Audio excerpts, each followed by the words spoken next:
በካሬ 40 ሺህ ብር ቅናሽ የተደረገበት በመሃል ቦሌ ኢምፔሪያል ግንባታው 8ኛ ፍሎር ላይ የደረሰ በ60/40 አከፋፈል 60% አስቀድሞ ለሚከፍሉ በካሬ 69 ሺህ ብር እጅግ ዘመናዊ አፓርትመንቶችን ከአዲሱ ስቴዲየም አጠገብ በተለያየ የካሬ አማራጭ ከ90 ካሬ ጀምሮ አፓርትመንቶችን በልዩ ቅናሽ መሸጥ ጀምረናል። እነዚህ ዘመናዊ አፓርትመንቶች መሰረታዊ የሚባሉ የከርሰ ምድር ውሃ፣ ባካፕ ጄኔሬተር፣ የደረቅ ቆሻሻ ማስወገጃ እንዲሁም የኤሌክትሪክ ኢቪ ቻርጀር፣ ለተለያዩ ፕሮግራሞች የሚሆን የከተማውን ቪው እንደ ልብ መመልከት የሚችሉበት የጋራ ሰገነት፣ እንደ ጂምናዚየም፣ ስፓ የመሳሰሉ አገልግሎት መስጫ ቦታዎችን በአንድ የያዘ ሲሆን ከ15% ቅድመ ክፍያ ጀምሮ አፓርትመንቶችን በሁለት ዓመት ከፍለው የሚጨርሱበትን የክፍያ አማራጭ አዘጋጅተናል። ታዲያ የዚህ የ40% ቅናሽ ተጠቃሚ ለመሆን በ0929 04 8808 ወይም በ0979 08 8149 ቢደውሉ ሙሉ መረጃውን ማግኘት ይችላሉ።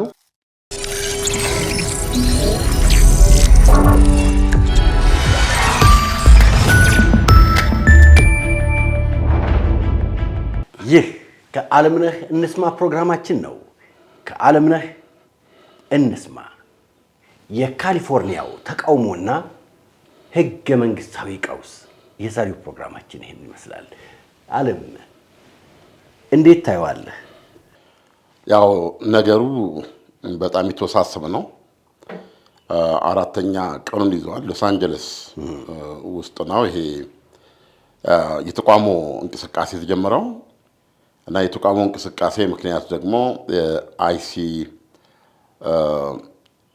ኢ ተብሎ የሚታወቀው የአሜሪካ የስደተኞችና የጉምሩክ እንደዛ ነው በተርጎም የሚችለው ህግ አስፈጻሚዎች ማለት ነው፣ ወይም የጉምሩክ ፖሊሶች ትላችሁ ይችላል።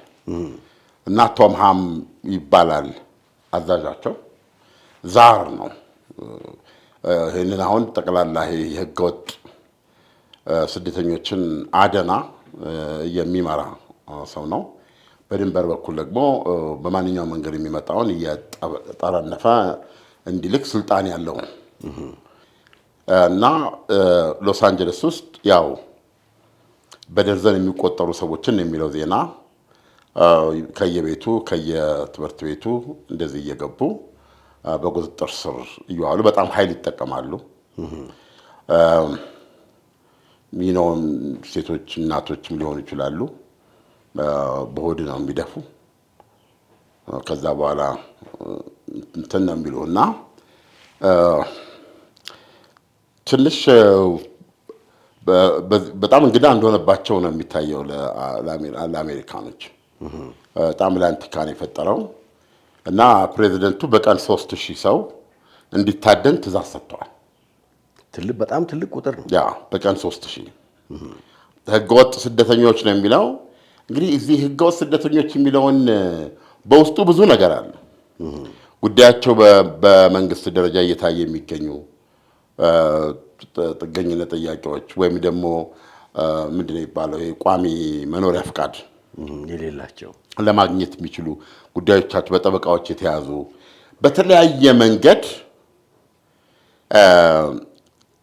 ያሉት ሁሉ ናቸው የሚያዙት። አንዳንዶችም የአሜሪካ መታወቂያው ዜግነቱም ፓስፖርቱም እያላቸው ታስረው የተፈቱ አሉ። በተለይ በጣም የገረመኝ አንድ አፍሪካዊ ሰው ነው አሜሪካን ውስጥ 50 ጊዜ ተይዣለሁ አለ። በዚች አጭር ጊዜ 50 ጊዜ በቃ የትኛውም ግዛት የትኛውም በቃ ባልኩበት ቦታ ላይ እና አዳፍተው ጥለውኝ እስር ቤት ሁሉ አስገብተውኝ ያውቃሉ ይላል። በዚህ በመያዝ በ50 ሂደት ውስጥ መኖሪያ ፈቃድ ያለው ሁሉ ነገር ያለው እየተናገረ ግን ሲያዩኝ ከሌላው ጥቁር ነኝ፣ አፍሪካዊ ነው የምመስለው። ስለዚህ ሁሉ ጊዜ በዚህ መንገድ እያደረጉ ነው። አሁን የሰውዬ ህጋዊ መሆኑ አይደለም ፋይዳው። ይህ ሰውዬ እዛ ኑሮ የሚቀጥለው ሌላ መሄጃ ስለሌለው ነው። አማራጭ ስለሌለው ብቻ ነው የሚሆነው። ገባ 50 ጊዜ አይደለም። ይሄን ደግሞ ስናወራ አንዱ ምግብ ቤት አካባቢ እንደዚሁ ይዘውት ይሆናል። ስለዚህ ይሄ እኮ ምን ማለት ነው? ውጣ አትበለው እንዲወጣ አድርገው ማለትም እየሆነ እኮ ነው። አሁን ከላይ ያለው ሰው አሜሪካውን ያላት መሪ እውነቱን ለመናገር ስሜቱን የሚገልጽ ሰው ናቸው። ስሜቱን የሚገልጽ ብዬስልህ መቼም ከፍ እያልክ ስትሄድ ኃላፊነት እያዝክ ስትሄድ ቋንቋም ጥንቃቄዎች አሉት እና እምልታች ወርደህ ሂድ ምናምን አትባባልም። የካሊፎርኒያ አገረ ገዢ ጌቪን ኒውሳም ምንድን ያላቸው በቃ ደረቅ ውሸታም በቃ ደረቅ የለየለት ውሸታም ብሎ ነው ያላ። በነገራችን ላይ አገረ ገዢው 10 ጊዜ አልኩ በማህበራዊ ሚዲያ 30 ጊዜ ነው እየገባ ያለው። እብድ ነው የሆነው። አሁን ለአድማጮቻችን ገንዘቤውን ለማስጨበጥ አሁን ይሄንን አፈሳ በዚህ መንገድ ነው የሚያካሄዱት ካሊፎርኒያ ማለት ሎስ አንጀለስ። ስለዚህ ይሄን በመቃወም ነው። እኔ ግን አንድ ጥያቄ የምጠይቀው ምን አለ መሰለህ፣ ለምሳሌ እያንዳንዱ ስቴት የየራሱ የሆነ አገረ ገዢ አለው። አገረ ገዢው ደግሞ በራሱ ስልጣን የሚያከናውናቸው የራሱ ተግባራቶች አሉት። አሁን እነዚህ ተግባራቶቹን ማከናወን የሚገባው አገረ ገዢው ነው። መመሪያዎች ናቸው እንደ ሀገር ወደ ታች የሚወርዱት። እነዛ መመሪያዎች ደግሞ በእያንዳንዱ ስቴት ሕግ ማዕቀፍ ውስጥ የሚታዩ ነው የሚሆኑት። የአሜሪካ መንግስት ዶናልድ ትራምፕ ለምንድን ነው ጣልቃ የገቡት? በሕግስ አይጠየቁም ወይ? አሁን እኮ እየሆነ ያለው ይሄ ነው። የሎስ አንጀለስ ላይ የሎስ አንጀለሱን የተፈጠረውን አመፃ ማለት የተቃውሞ ትዕይንት የራሱ የሎስ አንጀለስ ፖሊስ ነው የሚቆጣጠረው እና ለዚህም ዝግጅት አለው። የተቃውሞ ሰልፍ ስትወጣ ቁጣ አለ እና ሰልፈኞች ቁጣቸውን የሚገልጹበት መንገድ አለ እና የሚታገሱት አለ። ሀሳብን የመግለጽ አካል ስለሆነ ማለት ነው። እና ጠቅላላ የተቃውሞ ትዕይንቱን ለመቆጣጠር የምትጠቀምበት ዘዴ አለ እና በዚህ ደረጃ የራሱ የሎስ አንጀለስ ፖሊስ የተደራጀ ነው። ስለዚህ አሁን ሎስ አንጀለስ ውስጥ ለሆነው ነገር የካሊፎርኒያ እንግዲህ ሎስ አንጀለስ ካሊፎርኒያ ውስጥ ነው የምትገኘው። የካሊፎርኒያ አገረ ገዢ ኒውሳም ለፌዴራል መንግስቱ ጥያቄ አላቀረበም፣ ወይም ለዩናይትድ ስቴትስ አሜሪካ መንግስት ጥሪ አላቀረበም። ለምሳሌ በራሱ ኃይል ሊቆጣጠሩ የማይችል ለምሳሌ በግዛቲቱ የሰው ሕይወት እየጠፋ ወይም ከፍተኛ ንብረትም እየወደመ እና በተደራጀ መልኩ የመጣና ሊቆጣጠር እርዳታ የሚያስፈልገው ሆኖ በሚገኝበት ጊዜ የዩናይትድ ስቴትስ አሜሪካን ፕሬዚደንት ይጠየቃል።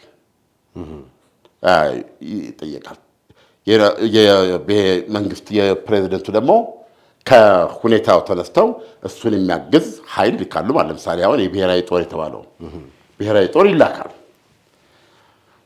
ከብሔራዊ ጦር በላይም ደግሞ ከሆነ በታሪክ ወደኋላ ስትሄድ የአየር ወለድ ቡድን ሁሉ ተልኮ ያውቃል። 102ኛው እንደዚህ አይነት ነገሮች ህገ መንግስቱ ይሄንን ያደርጋል። የግዛቲቱ አገረ ገዢ ሳይፈቅድ ሳይጠይቅ የዩናይትድ ስቴትስ አሜሪካ ፕሬዚደንት ጦሩን ማዝመት አይችልም። አሁን ለምሳሌ እናንተ ስናወራ ወደ 700 የሚሆን ማሪን የማሪን ተዋጊዎች ማሪን የባህር ኃይል ስላለ ከባህር ጋር ማሪን የሚባል በዛ ውስጥ ነው ያሉት። ለምሳሌ የባህር ኃይል ፓይለቶች አሉ። እዛ ውስጥ ሊሆን ይችላል። የማሪን እዛው ካሊፎርኒያ ቅርብ ያለ 700 እንዲገባ ተደርጓል። የብሔራዊ ጦር የሚባለውም ገብቷል። ብሔራዊ ጥበቃ ምናምን የሚሉት ጦር አሁን እሱ ቁጥሩ ወደ 2000 እንዲሆን አዘዋል ዶናልድ ትራምፕ እና በሱ ላይ ደግሞ ሌላ 700 ምንድነው የባህር ኃይል ጦር ነው። ይሄ መደበኛ ተዋጊዎች ናቸው። አሁን እኮ ወደ 2700 እኮ ማለት በጣም ትልቅ ጥቃት ወይም ትልቅ ጦርነት ሲደረግ የመንግስት ህንፃዎችን የመንግስት ሰራተኞችን የፌዴራል እንደዚህም ደግሞ የኢሚግሬሽን እነዚህ ህግ አስከባሪዎችንም ይጠብቃሉ ይላል። አሁን እንደገና አሁን እዚህ ተቋም ውስጥ የምታየው በፊት የሚባለውን የአሜሪካንን የስደተኞችና የጉምሩክ ሕግ አስጠባቂ አፈሳውን የሚያካሄደው የእሱን እርምጃና ድርጊት በመቃወም ነበር። አሁን ተቋሙ የማሪንና የዚህ ምንድን ነው የናሽናል ጋርድ መግባትን በመቃወም እንትንቱ ያለው እና አሁን ምንድን ያለው አገረ ገዢው አይደለም መጠየቅ አይደለም ምንም የተነገረው ነገር የለም። ጀስት ከተማዋ የነደደች ነው ብለው ራሳቸው ላኩ እና ይሄ የካሊፎርኒያ ማን ነው ገቨርነሩም ሆነ አገረ ገዢውም ሆነ የሎስ አንጀለስ ከንቲባዋ ካረን ባስ ጥቁር አሜሪካዊ ናት። እነዚህ ብቃት የላቸውም። ስለዚህ ከተማዋ ትነድ ነበረ ይሄን ባልክ እያሉ ነው ያሉት አሁን ዶናልድ ትራምፕ ይሄንን ናሽናል ጋርድ ባልክ ኖሮ አሁን ደግሞ እንግዲህ ይሄንን የማሪን ልከዋል። አሁን ይሄን ሲያደርጉ ይሄን ለማድረግ የሚያስችላቸው ለምሳሌ አንዱ መንገድ ይላል በህገ መንግስት ያካሄድ ለምሳሌ የአመጻ ህግ የሚባል ኢንሰሬክሽን ሎ አለ ወይ? አሁን ለምሳሌ እዛ ካሊፎርኒያ ሎስ አንጀለስ ውስጥ ከቁጥጥር ውጭ ወጣ አመጻ ብለህ ልጠራው የምትችለው ምንም አይነት ህግና ስርዓት አንቀበልም ብለው ከተማዋን በኃይላቸው በቁጥጥራቸው ስር ያዋለ እንቅስቃሴ የተደራጀ በዚህ መንገድ ከመጣ ቫዮለንት የሆነ ማለት ነው የሰው ህይወት የሚጠፋበት ንብረት የሚቃጠልበት የሚዘርፍ እንዲህ አይነት ነገር ከመጣ ያንን መጥቀስ ይችላሉ። ያን አንቀጽ ማንቀሳቀስ ይችላሉ። ያን አንቀጽ ካንቀሳቀሱ አሁን ያደረጉትን ማድረግ ይችላሉ። ዶናልድ ትራምፕ ይሄን አላደረጉም። እስካሁን እንግዲህ ስናየብ ሁለት ምንድን ነው የሚባሉት በራሳቸው የታክሲ አገልግሎት የሚሰጥ አለ። ስሙን ረሳሁት። እና እነዚህ ከሆነ ቦታ የታወቀ ቦታ አገልግሎት የሚሰጡ በራሳቸው የሚነዱ ማለት ነው። ከነሱ ውስጥ አሁን ሁለቱ አቃጥሏል እና የተወሰነ ዝርፊያ ነገር እንደነበር ተዘግቧል። አሁን በአጠቃላይ የአገረ ገዢው ማለት ነው ምንም ነገር ሊያደርግ ባልቻለበት ሁኔታ ሳይጠየቅ መላክ ብቻ አይደለም እንደውም እንትኑ እንዲቀጥል ይፈልጋል። ምንድነው ይሄ ረብሻው ይሄንን የህገወጥ ስደተኞችን በቁጥጥር ስር የማድረጉን ስራ የማስተጓጎል ልክ ተቋሚዎቹ እንደሚያደርጉት ማለት ነው አይነት ስላለው በቁጥጥር ስር ቢውል ትክክለኛ ነው ብዬ ነው የማምነው ብለዋል ራሱ ገቨርነሩ።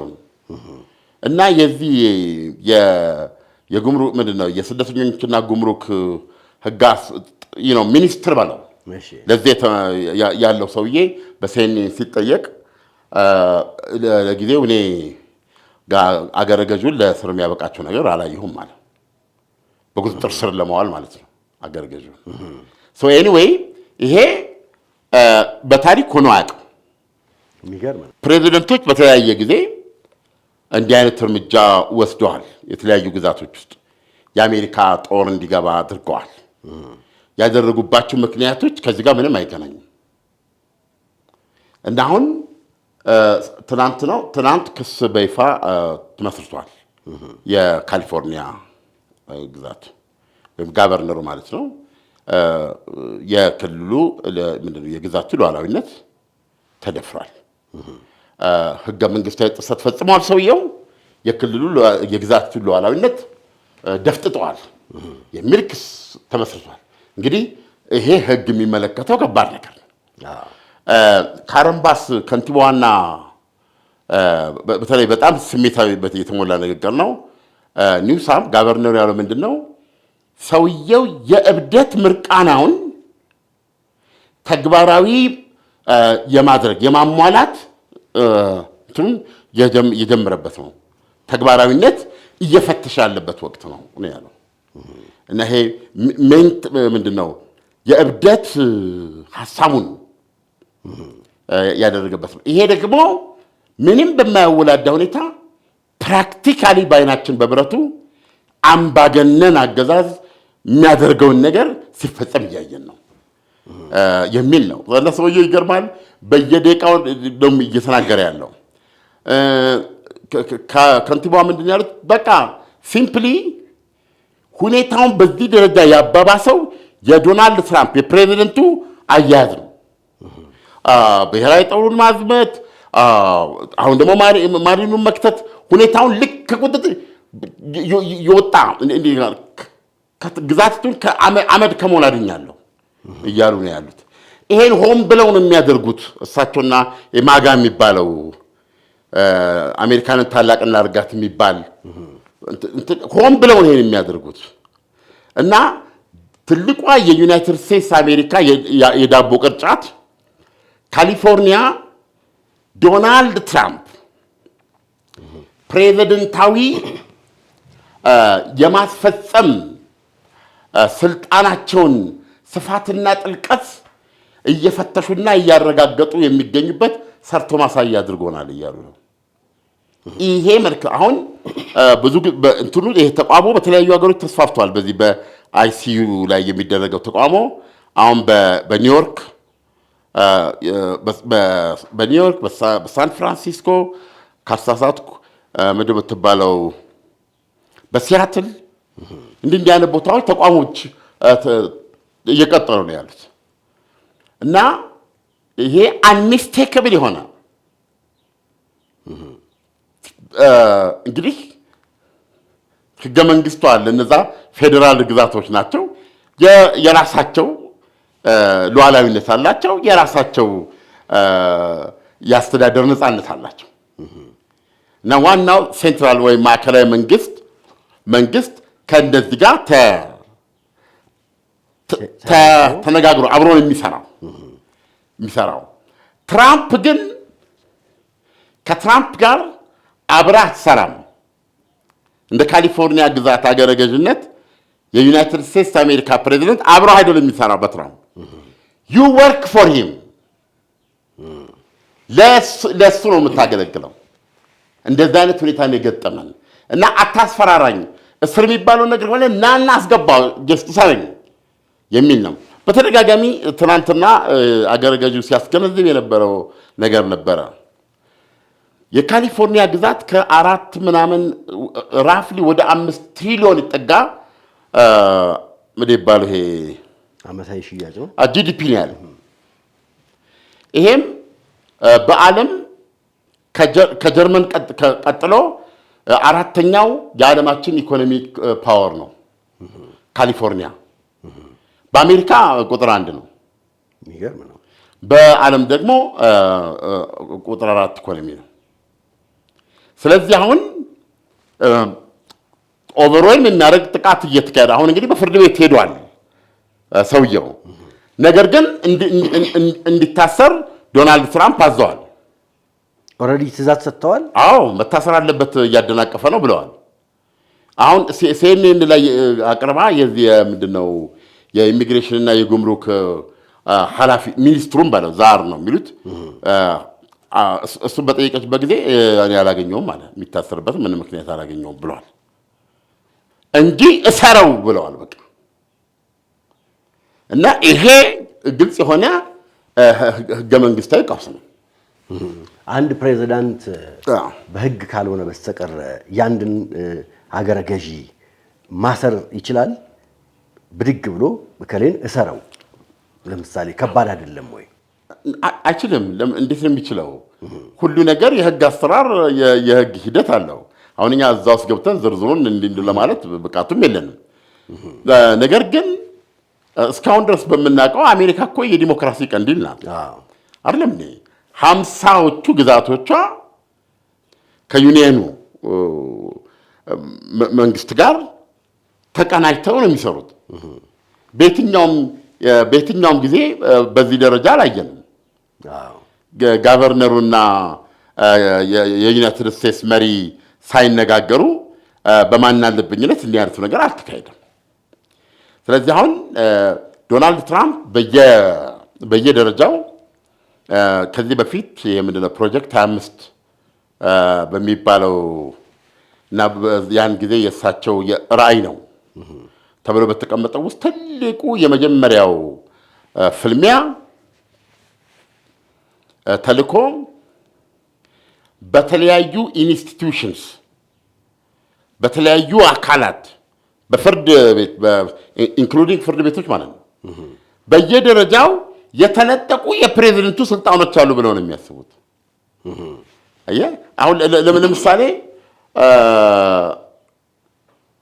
የተወሰኑ ተባራሪዎችን ዲፖርቲስ በህገወጥ እንትን ያሏቸውን እንዳይካሄድ ብለው አዘዙ። አንድ የፌዴራል ዳኛ እሳቸው እየከለከሉ ላኳቸው። አሁን ያ እስካሁን ድረስ በኬዝነት ያለ ጉዳይ ነው። አሁን ዳኛው እንዲመለሱ ጉዞ ላይ ናቸው፣ እንዲመለሱ አዘዋል። ምክንያቱም አሜሪካ ውስጥ ዘ ሩል ኦፍ ሎው ነው ያለው። አየህ ህጉ ነው የበላይ። ስለዚህ ዳኞችን ፓወርፉል የሚያደርጋቸው እኮ ኖት በሰውነታቸው ወይም እንዳንተ እካሌ ስለሆኑ አይደለም። ገብቷል? ህግ ስለሚተረጉሙ ነው። አሁን ህጉ ነው የሚያዘህ አይደለም እንዴ? ዳኛ እኮ አዘዘ ሲባል ምንድን ነው የሚባለው? ቀለጥ ብለህ እጅ ነስተህ ነው አቶ ከሌ እሳቸው ካሉ አይደለም። ዳኛው ህግን ነው የምትሚለው። ስለዚህ ህጉን ነው የምትታዘዘው። አገር ነው ዳኛ። ሄድ ዳኛው ይመለሱ እያሉ ቀጠለ ማለት ነው። አሁን በፕሮጀክት 25 ላይ በተለያዩ ኢንስቲትዩቶች ውስጥ የተበተነና የፕሬዚደንቱን የማስፈጸም አቅም ያዳከሙ ስልጣኖች አሉ ነው ፕሮጀክት 25 ላይ የሚለው። አሁን ዶናልድ ትራምፕ ምንድን እያደረጉ ኤክሰርሳይዝ እያደረጉ አሉት? እየሰበሰቡ ነው። ነገ ሌሎቹ ላይ ላለመፈጸሙ እርግጠኛ መሆን አይቻልም። አሁን አለች እኮ አሁን ከንቲባዋ ካረምባስ ያሉት ምንድን ነው? ሰርቶ ማሳያ እያደረገን ነው። ኦልሬዲ ቀጥል ሎስ አንጀለስን ሰርቶ ማሳያ አሁን በዚህ መንገድ ኦልሬዲ አሁን በቃ የምትመተኮ ከሆነ በጣም ትመታለህ፣ ትዳፋለህ፣ ቆሻምድሃለሁ ምናምን በሚል ቃል ነው እያስተላለፉ ያሉት። ገብቶሃል? እንዲህ ያደርጋሉ ብትል ከሸተራለህ። እንዲህ አይነት እያስተላለፉ ያሉት ሰው አሁን ምን እያደረጉ ነው ያሉት? ኦልሬዲ ከመንደድ አዳንኳት እያሉ ነው ያሉት። ስለዚህ አሁን እዚህ የተደረገ እዚህ በዚህ መንገድ በምን ሁኔታ ያልቃል የሚለው ታያለህ። ስለዚህ አሁን መልዕክቱ ምንድን ነው? ሌሎች የአሜሪካ ግዛቶች የአበራሽን ጠባሳ ያየ በሳት አይጫወትም የሚል መልእክት ማስተላለፊያ ለማድረግ ነው እየተጠቀመብን ያለው። we have to fight back። አሁን ፋይት የምናደርገው ይሄን እንትን እንዳይል ነው እና የአሜሪካ ዲሞክራሲ ራሱ ከፍተኛ ቀውስ ውስጥ እንደገባ ነው። አሁን እንደው ጠቅለል አድርገህ እንድትመልስልኝ ነው ማስበው። ምክንያቱም ዓለም በምን ሁኔታ ላይ ነው ያለችው? አሁን ዩክሬን ስንሄድ ፕሬዚዳንት ዘለንስኪ ህዝባቸው በዛ መጠን በስደት ላይ እያለ የሚወስዷቸውን እርምጃዎች እያየን ነው። ሩሲያ ደግሞ የምፈልገው ነገር አለ ማስከበር አለብኝ እያለች የምታደርጋቸው ነገሮች አሉ።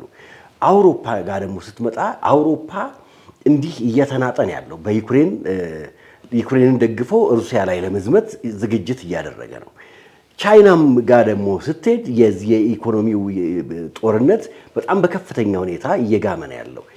ዓለም አሁን ባለንበት ሁኔታ አሁን አንዳንድ ጊዜ ስለ ዲሞክራሲ የምንሰማባቸው ጊዜያቶች ስለ ሰው ልጅ ስለ ፍትህ፣ ስለ ህግ፣ ስለ ሰው ልጅ ክብር ብቻ አይደለም ስለ እንስሳዎች ክብር የሚነገርባት ዓለም ሆና ነበር አንድ ወቅት ላይ። አሁን ያለው ማዕበል ምንድን ነው? እስቲ እንደው እንዴት ነው የምታየው ይሄን ዓለምን የሚያናውጠውን ነገር? ነው በመሰረታዊነት አሁን ብዙዎቹ ሲያቀርቡት አሁን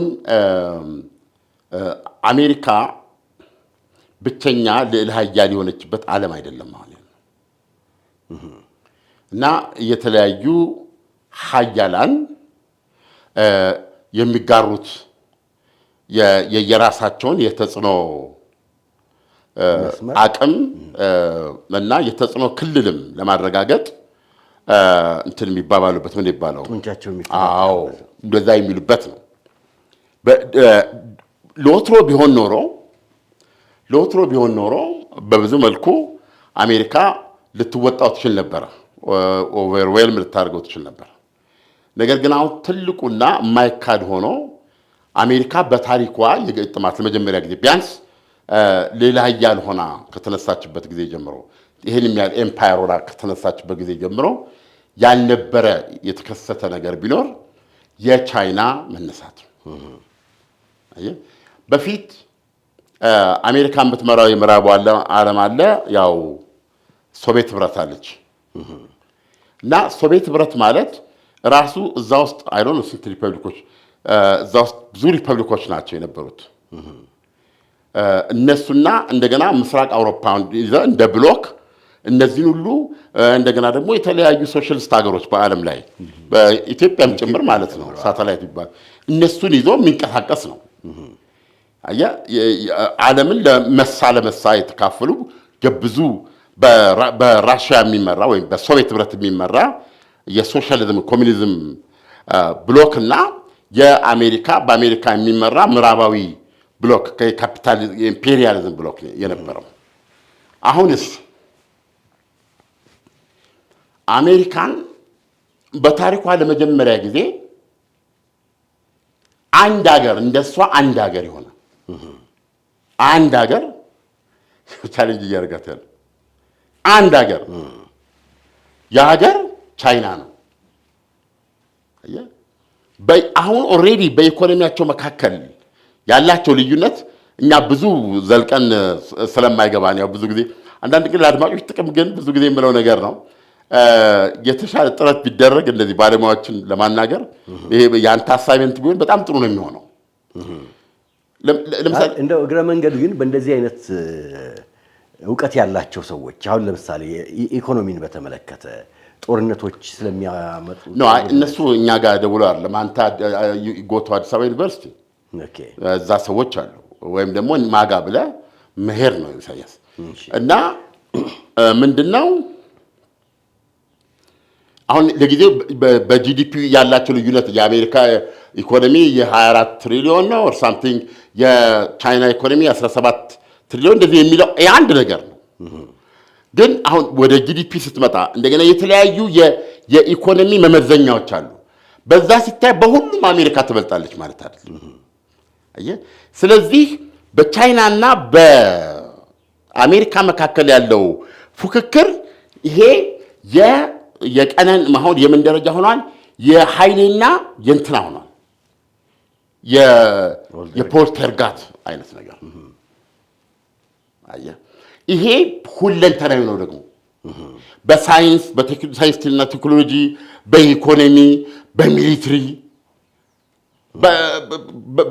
በሕክምና በምን በሁሉም ዘርፍ በስነ ጥበብ፣ በኪነ ጥበብ በምን ሁሉ ነገር ብትሄድ ነው ውድድሩ ያለች። ቻይና ጀስት ለምሳሌ ራሽያን ውሰድ። ራሽያ ለምሳሌ ሌላ ያለ ሀገር ነች።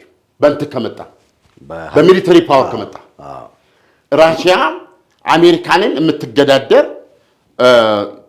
እንትን ነች። ምንድን ይባለው ሚሊተሪ ኃያል ነች አይደል? እስከ 5000 በላይ የኒውክሌር አረሮች ያላት መድፉ ነው ብትል፣ የጦር ጀቱ ብትል፣ ታንኩ ብትል፣ ምኑ ብትል ከአሜሪካ ጋር እንትን ነች። አሁንም በዩክሬን ጦርነት ላይ የምንመለከተው ነገር እኮ ይሄ ነው። ኔቶ 30ም ወግኖ ሌሎችንም አጠራቅሞ 3 ዓመት ከምናምን እየተዋጋ ያለው እኮ አንድ ሀገር አየህ። በሚሊተሪ ደረጃ ከሄድ ሱፐር ፓወር ናት ሩሲያ። ቻይና ግን አሁን የያዘችው የሚሊተሪ ካፓቢሊቲ ፍጥነቱ ገብቷል። በባህር ኃይል አሁን በፍጥነት እንደዚህ አሁን እየሰራቻቸው ያሉ አገልግሎት እያስገባቻቸው ያሉ ምንድነው ይባለው የአውሮፕላን ተሸካሚዎች፣ ሌሎች የምታመርታቸው ጸረ መርከብ ሚሳይሎች፣ ጸረ አውሮፕላን ተሸካሚ መርከቦች፣ የጦር ጀቶች አይነት ብዛት ስቲልዝ ጨምር እንደዚህ ስትሄድ የጦሩ ብዛት የተደራጀበት መንገድ ፕሮጀክሽን አለው። አሁን ለምሳሌ ነው ቻይና ነው የሚለው በእንትኑ በየዓመቱ 1000 የኒውክሌር አረሮች ታመርታለች ተብሎ ነው የሚታመነው። አሁን ከነ ራሽያና አሜሪካ አንፃር በጣም የኋላ የቀረች ነች ቻይና። ግን አሁን ይሄንን ውሰደው በየዓመቱ በዚህ ደረጃ ነው ታመርታለች ተብሎ የሚጠበቀው። ሰው አሁን ይሄን ኦቨር ለምሳሌ ከ1949 በፊት ነው ከ2049 በፊት ነው ዩክሬን ላይ እርምጃ የምትወስደው። እንደውም ባለፈው ሰርተነዋል። አሜሪካ በጣም በቅርቡ አድርጋ ነው የምታስበው። ከሁለት ዓመት እንደዚህ በኋላ ታይዋን ላይ እርምጃ ትወስዳል። ይሄ ሁሉ ሲሆን ያን ጊዜ በዚህ ደረጃ ይሄ ይኖረናል፣ በዚህ ደረጃ ይሄ ይኖረናል፣ በዛ ደረጃ ይሄ ይኖራል፣ በዛ ይሄኛው ይሟላል። አየህ፣ ከዛ በኋላ አሁን እንደዚህ ብታረግ አሜሪካ እንዲህ ብታረግ እንዲህ እናደርጋለን፣ አሁን የኛው እንዲህ ለማድረግ የሚያስችል አቅም አለ ተብሎ ተጠንቶ የሚደረግ ነገር ነው። ስለዚህ አሁን ቻይና ሁለንተናዊ ነው እንትና እድገቷ ያ አሜሪካ ላይ የፈጠረችባት ተጽዕኖ የፈጠረችባት ተግዳሮት። ስለዚህ አሁን ደግሞ ቻይና ከሌሎች ሀገሮች ጋር በተለይ ኢኮኖሚዋ የተለያዩ ሀገሮች ከቻይና ጋር ብቻ መስራት ይችላሉ። ስለዚህ አሁን የአሜሪካ ፓወር እንደ በፊቱ አይደለም። አየም የዚህ ማሳያና መገለጫው አንዱ እኮ አሁን ዝም ብለህ ብትሰማ ጄኔራል የአሜሪካኖች ላይ ይታወቃቸው ይችላል። አሁን ይሄ አሁን ቲክቶክ የሚባል ትልቅ ማሳያ መጥቷል። አሁን ብትሰማ አሜሪካኖች በአብዛኛው ስለ ራሳቸው ጉድለት ነው የሚናገሩት። በአብዛኛው ይገርማል። ኢኮኖሚስት በለው ሚሊተሪ ተንታኝ በለው ኤኒ በምንኛውም ያለ ምሁር እንደ ግለሰብም ስታይ ዝም ብለህ አሁን እያሳለፍ ቲክቶኮችን ብታይ አሁን እኔ ብዙ ጊዜ ቻይናዎችን አላይም።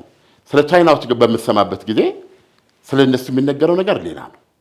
አሜሪካኖች በሙሉ ኢሰባዴ የሚል የኛ ነገር እንዲሆነ ነው የሚል ነገር ነው። አሁን ይሄ ስለሆነ አይደለም። ምን አይነት ነገር አለ መሰለ፣ መጀመሪያ አንደኛ እንደመሆን አስደሳች ነገር የለም። አንደኛ ወይም ሻምፒዮን መሆን የሚያስደስት የለም። ከዛ በኋላ ግን ሻምፒዮንነትን መጠበቅ በጣም በጣም በጣም ትልቅ ፈተና ነው። አየህ፣ አንዴ ኤስታብሊሽ ካደረግ ሻምፒዮንነትን አንዴ ዓለም ኦ ማይ ጉድነስ ብሎ አንተ ላይ ከደመደመ በኋላ ሰዎች ወደ ውድድር ቦታ ለተወሰነ ጊዜ የሚገቡት ያንተን ብቃት ያንተን መጣል ነው የሚያዩት አይደል? ምሳሌውን ለማቅረብ ማይክ ታይሰን እንውሰድ። ሁሉም ሰው የሚገባው ሮጦ የሚገባው ማይክ ታይሰንን ለማየት ነው፣ እንዴት እንደሚዘርራቸው ማለት ነው። እና ፈጥነ ቦታ ቀድመ ካልገባ ውድድሩ ከተጀመረ በኋላ የምታየው ነገር የለም። አንድ ደቂቃ ተኩል ምናምን አይቆዩም እነዛኞቹ። ከዛ በኋላስ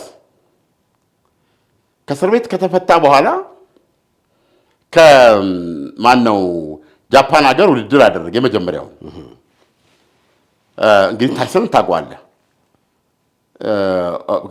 ምናምን ዳግላስ ከሚባል ኤኒዌይ ታሪኩን ለማሳጠር መጀመሪያ እሱ ዘረረው ያተነሳ። ከዛ በኋላ ማይክ ታይሰን ተዘረረ። በትልቁ በቦክስ በከባድ ሚዛን ሻምፒዮና ትልቁ ያልተጠበቀ ውጤት ተመዘገበ ማለት ነው። ጀስት ገንዘብ ለመስራት የመጣ የድሮ ቦክሰኛ ነው። ትንሽ ትሬኒንግ አድርጎ ገጥሞ መጣ። ትንሽ ብር ነው ታይሰን ዘረረው ማለት ነው።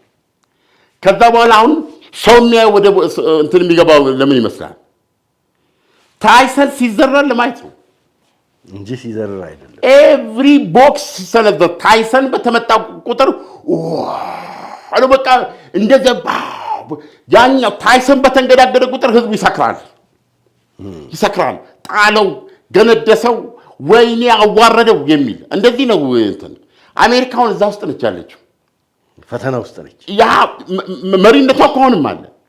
እንዴት ግን በቃ ብዙ ጊዜ መጥቷል። አሁን ቻይና በጥሳም በተገባበትን ነው የምትጠብቀው። ቻይና ውስጥ ነው ሁል ቀን እንትን ያለው ምንድን ነው የሚባለው እድገት ያለው እንትን ያለው ደረስ የሚለው አሜሪካኖቹ ጋር ስትሄድ ወይኔ እኛ ነገር አይ በቃ ታለፈ አለቀ። ከዚህ በኋላማ ምንም በቃ እንዲሆኑ አሁን ሰበብ መፍጠር እንዲሆኑ እንደዚህ አይነት ስሜት ውስጥ አለው። ይሄ የትልቁ ፒክቸር ማሳያ ነው። ሶ ፕሮባብሊ አንዳንድ ሰው አንዳንድ ጊዜ ሊጠይቅ የሚችለው አንዳንድ ነገር ከሚያደርጉት ሁኔታ ተነስተው በአብዛኛው ነገር ስትሰማ በዶናልድ ትራምፕ ደረጃ በብዙ ሰው በሚሊዮኖች ማለት ይቻላል የፈለገ ደጋፊ ቢኖራቸው በጣም የሚጠለጠል በጣም ግራ የሚጋቡበት ሰው የለም። ብዙ የሚጠለጠሉበትን ግራ የሚጋቡበትን ነገር ወስደህ አሁን ለምሳሌ ባለፈው የተካሄዱት ነገሮችን እንዴት ነው የምናያቸው? በፍርድ ቤት እኮ ኮንቪክትድ ክሪሚናልስ ናቸው አይደል? ጥፋተኛ ተብለው እኮ ተፈርዶባቸው መጀመሪያ እኮ ጥፋተኛ መሆንን የሚፈረደው መጀመሪያ ጥፋተኛ ትባላለህ። ከዛ በኋላ ደግሞ የቅጣት ነው የሚጣል። ብዙ ነገሮችን ሲያዩ ዶናልድ ትራምፕ የተፈረደበት ወንጀለኛ ናቸው። በሌሎች ነገሮች ደግሞ ካየ በተለይ በዚህ በማህበራዊ ለምሳሌ ማን ይሄ የሳቸው አሁን ቀኝ እጃቸው የነበረው ይሄ ኤለን መስክ ኢፒስቴን ፋይል ውስጥ ያሉ ናቸው አለ። ስለ ኢፒስቴን አውርቼዋለሁ። ያ ቢሊዮነር አውሮፕላን ሙሉ ልጃገረዶችን እየጫነ የድሃ ልጆችን እየመለመለ እያመጣ ሹማምንቶች ከሱ ጋር የተመሳጠሩ ያሉትን ቤቱም የሚደረግ ነገር ነው። ከዛ ደግሞ በአውሮፕላን ጭኖ የብልግና ደሴት አለ፣ የራሱ ደሴት ነው። እዛ ስረሽ ምቺው ነው። አየህ፣ በዛ አይነት በጣም በእንትን ውስጥ ሰው የሚዘገን ነገር ከመሆኑ የተነሳ ሰውየው አንገቱን ብጥስ አድርጎ ነው የሞተው። አየህ፣ እኚህ ሰው ደግሞ በየመድረኩ ከዚህ ሰውዬ ጋር ያላቸው ቅርበት በፊልም አለ በተጨባጭ። አሁን ኤለን መስክ ብዙ ፋይሎችን የሀገሪቱን እንዲያ እየፈቀዱለት ሰው ነው። ያ በዶጅ በሚባለው የሀገሪቱን በጀት የበጀት ቀነሳ ስራ እኮ ነው የሰራው። የበጀት እናሱ ፋይሉ ሙሉ በሙሉ ያወጣው የኢፒስቴን ምክንያት የፕሬዝደንት ስላሉበት ነው ዶናልድ ትራምፕ። በዚህ ውስጥ ይህነው ይሄን ለማሰብ ይከብዳል።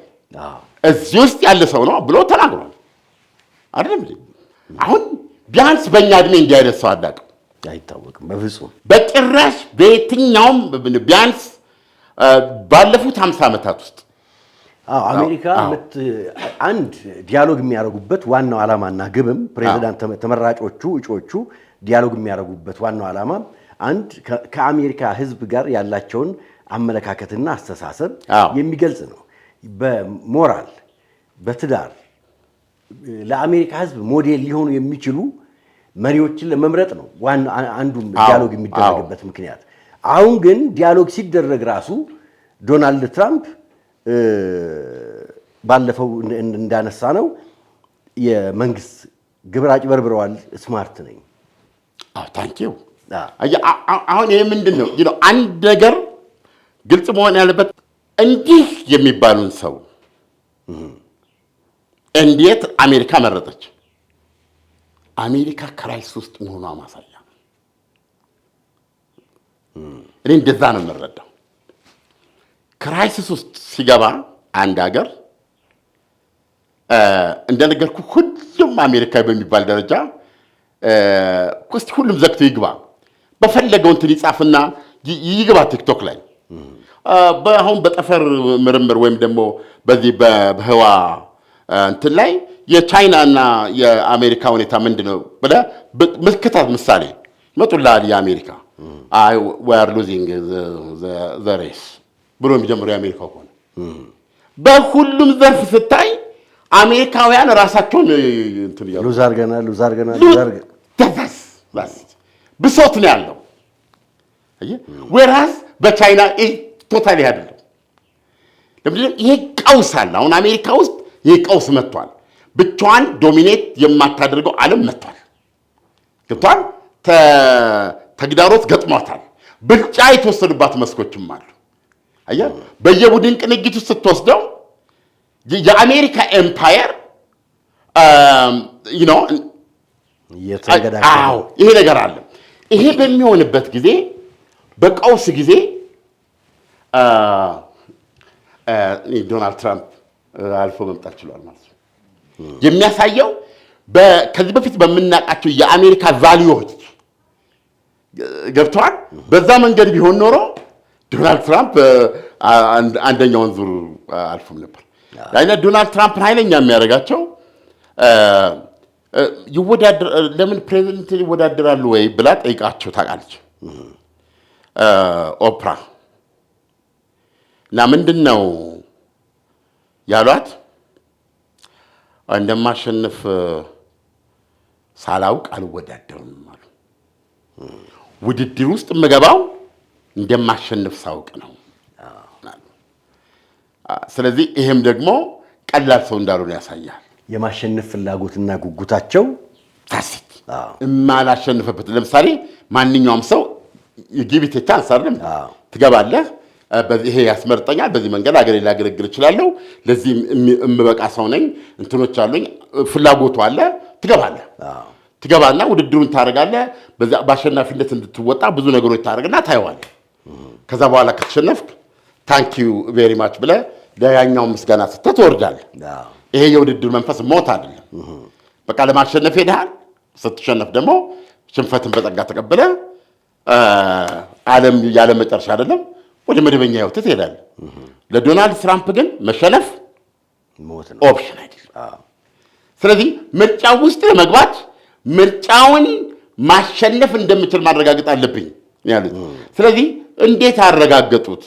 ምንድነው ያን ምርጫ እንዲያሸንፉ እርግጠኛ ያደረጋቸውና እንዳሉትም ገብተው ሊያሸንፉ የቻሉት የሚለው ብዙ ሊያመራምርና ብዙ ነገር ሊያካሄድ ይችላል። አሁን በአሜሪካ ካሊፎርኒያ የምንመለከተው የህገ ወጥ የሚባሉ በሚል እየተካሄደ ያለው አደን በጣም የሚዘገንን ነው። በየቀኑ 3000 ሰው እየተያዘ ያው እንትን ነው ማከማቻ ውስጥ ነው የሚጣለው። ከዛ በኋላ እንግዲህ ያው ወደ ሀገር በዛ መንገድ እንትን የሚል ነው። ይሄ ቀዳቸው እንግዲህ በወር 90,000 ሰው መያዝና ማስወገድን የሚያስችላቸው ነው። ስለዚህ ይሄም ሆኖ 11 ሚሊዮን ስደተኛ ለማባረር የተነሱ ሰው ናቸው። በቂ ጊዜ የላቸውም የ4 ዓመት ስልጣን ከሆነ። ለማንኛውም ግን ፕሬዚደንቱ አሁን ካሊፎርኒያ ነው ሎስ አንጀለስ ላይ በተፈጠረው ሁኔታ በእሳቸው በጣም በእውነት ከምናቃት አሜሪካ አንጻር በጣም ኢሰባዊ በጣም ኃይልና ጉልበት በሚጠቀም መንገድ ቦታ የማይመርጥ ብዙ ህፃናት ዋይ ዋይ የሚሉበት ወላጆቻቸው ከነሱ ቤት ተጠፍረው የሚወሰዱበት አንዳንድ ጊዜ ልጅና ቤተሰብ የሚለያይ በጣም የሚዘገንኑ ሴቶች እርጉዝ የሆኑ ቶታሊ አሜሪካንን ማወቅ ብቻ ሳይሆን አሜሪካ ለመሆኗ ምክንያት የነበሩ ቫሊዎች በጣም ማንኛውም ሀገር ሊያድግ ሊበለጽግ ይችላል ብዬ የማምነው በራሱ እሴት ላይ ተመርኩዞ ነው። ገብቷል። በራሱ እሴት እንዴት መጠቀምን መቻል እንዳለብህ ነው ማየት ያለብህ። እሱ የሚያምናቸው እሱ የሚያከብራቸውን ነገሮች በማክበር ያንን ስሜቱን ወደ ኃይል በመለወጥ ነው እንትን የምትለው። አሜሪካ ግን እንደ ላንድ ኦፍ ኦፖርቹኒቲ ገብቷል። ማንኛውም ሰው የመስራት ፍላጎቱ፣ ተነሳሽነቱ፣ አቅም፣ ሀሳቡ እስካለው ድረስ ከአቧራ ተነስቶ የሰማይ ጠግ ሊደርስባት የሚችል ቢሊዮነር ሊሆንባት የሚችል የእድል ሀገር ናት። አይደለም? ላንድ ኦፍ ኦፖርቹኒቲ፣ ላንድ ኦፍ ፍሪደም። ሰዎች ሀሳባቸውን በነፃነት ገልጸው ማነስ አይባሉ፣ ጥቁር ነህ፣ ነጭ ነህ፣ ቢጫ ነህ፣ እዚህ ተወልደሃል፣ እዚህ አልተወለድክም፣ ከዚህ መጣ ሳይባሉ ሀሳባቸውን ገልጸው መብታቸውን አስጠብቀው እንዲኖሩ ህግ ጥበቃ የሚያደርግላቸው፣ ጠመንጃ አንገት የማያስደፋቸው፣ የፖለቲካ ሹመት ማንንም ከህግ ውጭ እንድደፈጥጥ የማይፈቅድልህ ቦታ ነበረች። አይደለም? የሊበርቲ ሐውልት የቆመባት ነች። ነገር ግን አሁን አያያዛቸው ሲታይ በእውነት አሜሪካ ደግሞ ቢያንስ ለሌላው ዓለም መጥፎ ትሁን፣ ለራሷ ግን በተወሰነ ደረጃ አንዳንድ ከምናያቸው በጥቁሮች ላይ ሲፈጸሙ ከምናያቸው እጅግ ዘገናኝ ነውሮች በስተቀር ቢያንስ በኮንሰፕት ደረጃ የሰብአዊ መብት ጥበቃ ላይ አሜሪካ ምሳሌ ናት። አሁን እውነቱን ለመናገር ማንም ሰው ገብቶ ሲመለከት በእንዴት ያለ መንገድ ሰው እንደሚያዝ፣ እንደሚሳደድ፣ እንዴት ከቤቱ ለመውጣት እንደሚፈራ እንዴት አይነት ክላምፕ ዳውን እንደመጣባቸው ስታየው ብዙ አሜሪካውያን ዜጎች አሁን ሎስ አንጀለስ ውስጥ ይሄን በመቃወም የተነሱ ናቸው። የስደተኛው የህገወጥ ስደተኛው መብት በሚል የወጡ ናቸው። ባይ ዘ ዌይ ካሊፎርኒያው የስደተኞች ሀገር ናት ይላል። ከሶስቱ የካሊፎርኒያ ዜጋ ካሊፎርኒያ እስከምታያቸው አንዱ ስደተኛ ነው ይላል። የአሜሪካ ቁጥር አንድ ኢኮኖሚ ናት። ያን በተለይ በእርሻ በመናምን ትልቅ ስራ ያላት ነው። የአሜሪካ ቁጥር አንድ ኢኮኖሚ የሆነች ሀገር ውስጥ ከሶስቱ አንዱ ስደተኛ ከሆነ ገብቷል የስደተኛ ኢኮኖሚ ነው ማለት ነው የዛ ሀገር ኢኮኖሚ። ስለዚህ ካሊፎርኒያ ጨምሮ ሎስ አንጀለስን ጨምሮ የተለያዩ ከተሞች የአሜሪካ ውስጥ ግዛቶችና በብዛት ከተሞች ከምንድነው ከዚህ ከስደትና ጉምሩክ አስጠባቂ ኃይል ጋር ያለ መተባበር ወይም ደግሞ ስደተኞችን የመጠበቅ ፖሊሲ አላቸው። ይሄንን ነው ዶናልድ ትራምፕ አሁን እየሰበሩ ያሉት እና ካሊፎርኒያን ለማዳን ነው የካሊፎርኒያ ጋቨርነር ፍርድ ቤት ሄደው ማለት ነው። እና በትክክልም ከሶስቱ ዜጎች አንዱ ስደተኛ በሆነባት ሀገር ዶናልድ ትራምፕ የስደተኛ ወረራ ተፈጽሞብናል፣ የጆ ባይደን አስተዳደር በሚሊዮን አስገብቶብናል፣ ሬፒስት እንደዚህ የሚሉ በእውነት ነው የምነግርህ። በተለይ ጥቁርና ቡኒ ሜክሲኮ ይሄ በአጠቃላይ አባባል ገብተዋል እና ውስጡ የነጭ ሱፐርማሲ ያለበት ድርጊት ነው እየፈጸማሉ ተብሎ ነው የተገመገመው እና ሁኔታው በዚህ ቀጥሏል። እንግዲህ የአሜሪካ ቀውስ እየተጀመረ ነው ብዬ ነው የማስበው። ይህ ከዓለምነህ እንስማ ፕሮግራማችን ነው። አንዳንድ ሰዎች አውሮፓ ውስጥ የሚገኝ ህጋዊ የመኖሪያ ፈቃድ ወይም ዜግነት ወረቀቱ ነው ዜጋ እንጂ አንተ ወረቀቱን ያስከው ሰው አይደለም ዜጋው ይላሉ።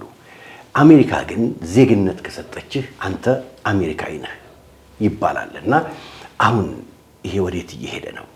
አሜሪካ ውስጥም የሚሰጡ የሰነድ ማረጋገጫዎች ሰነዶቹ ለዛ 50 ጊዜ ለተያዘው አፍሪካዊ አሜሪካዊ ምን ፋይዳ አላቸው? በስጋትና በመሳቀቅ ከመኖር አላስመለጡትም።